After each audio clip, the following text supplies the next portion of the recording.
Yo, what's up guys, welcome back. Thank you so much for tuning in, and I'm back with another video. So in today's video we're gonna be looking at this guy right here. So this is a Lenovo laptop.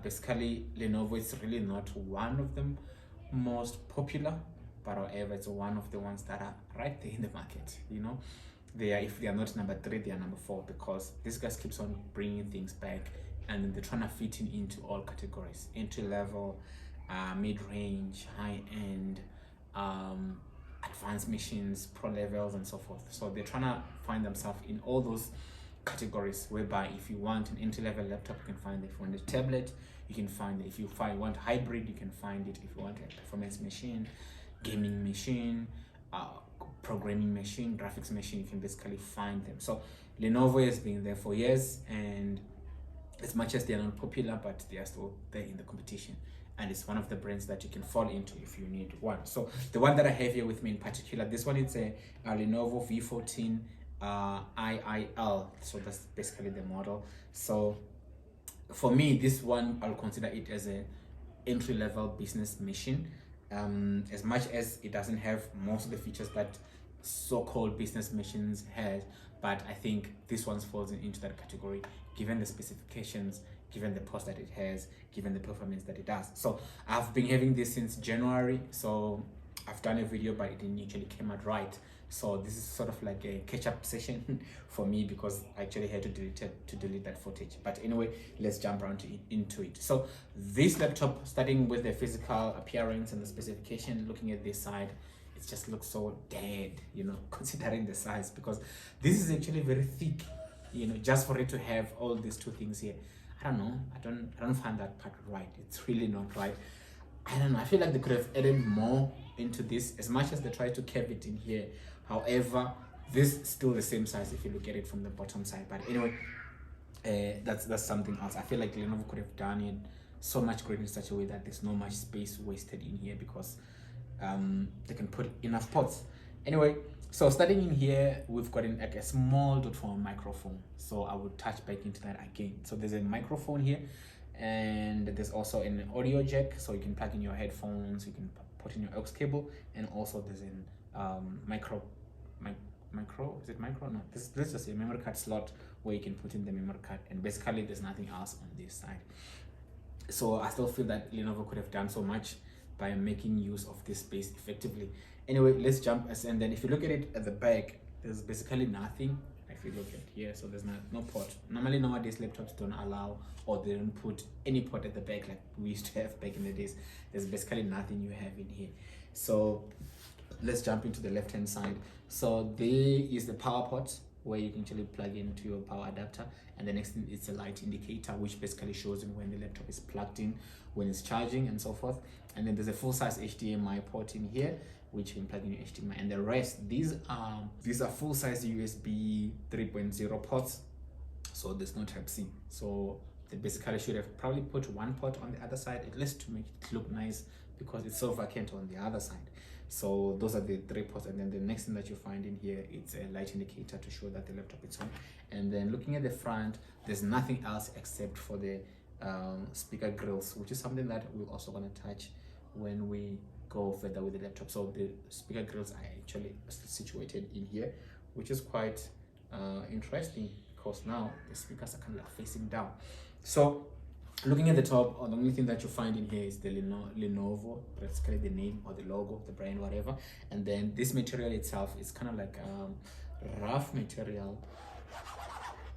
I'm sure you can hear that. So this material is basically a bit rough and all those kind of things.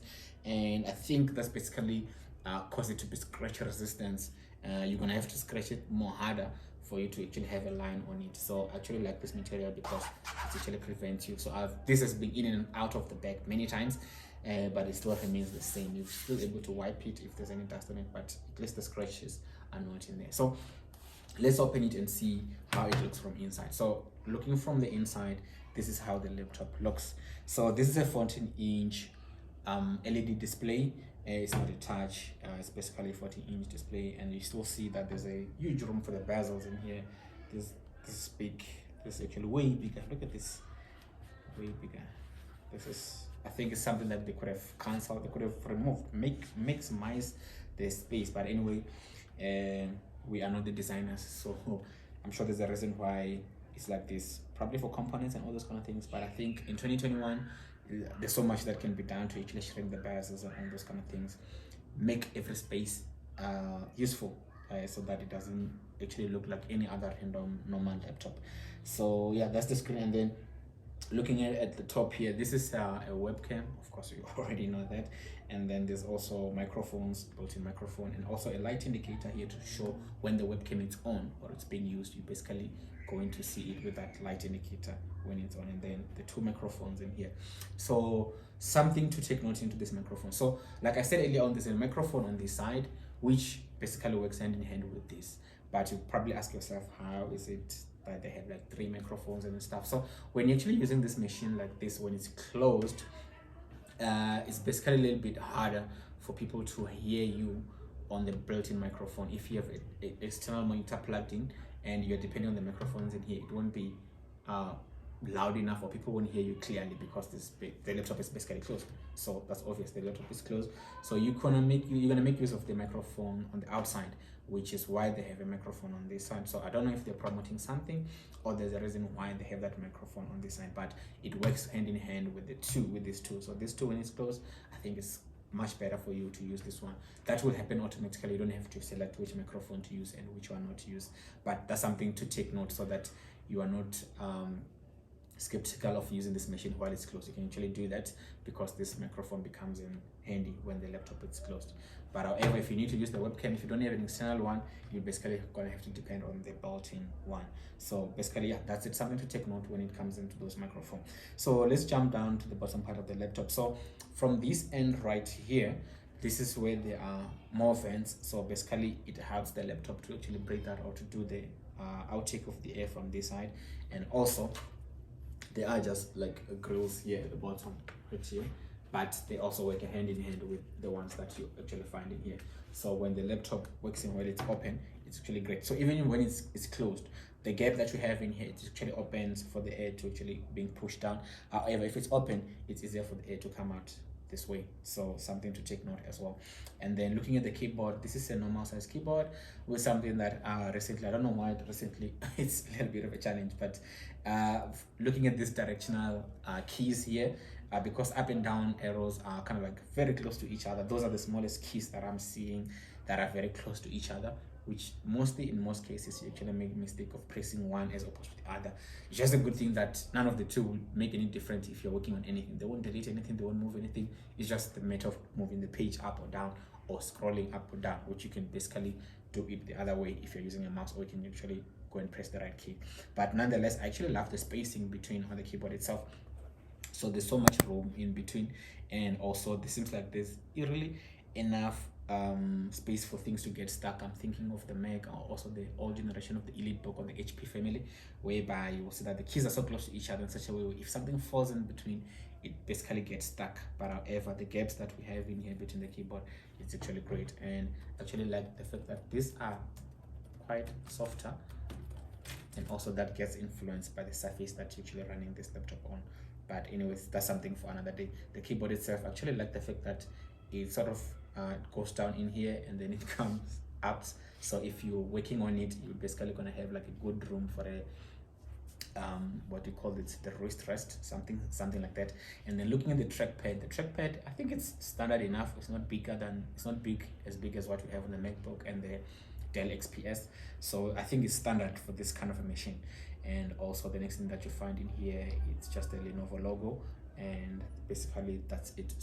So let's look into the internal specification. So this one is shown in here. I don't know if you can see, but right here it says Core i5 10th generation. So this has an Intel processor, Core i5, and the latest 10th generation. And it also comes in with a 500 gig solid state drive.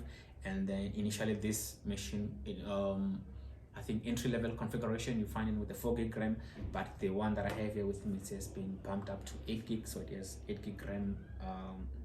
Internally comes in with Windows Pro, especially basically that's what it's running inside. And This machine goes in for about 14,500 rands. 14,500 rand. That's the price you're gonna get this machine for. It's a good machine for someone who's doing work, the actual work, office work. It's also good for a student.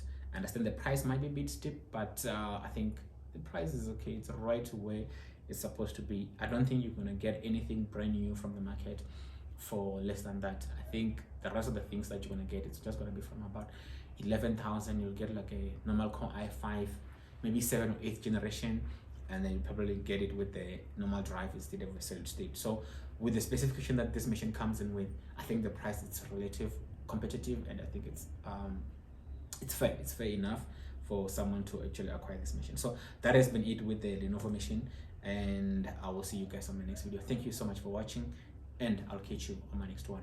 Bye.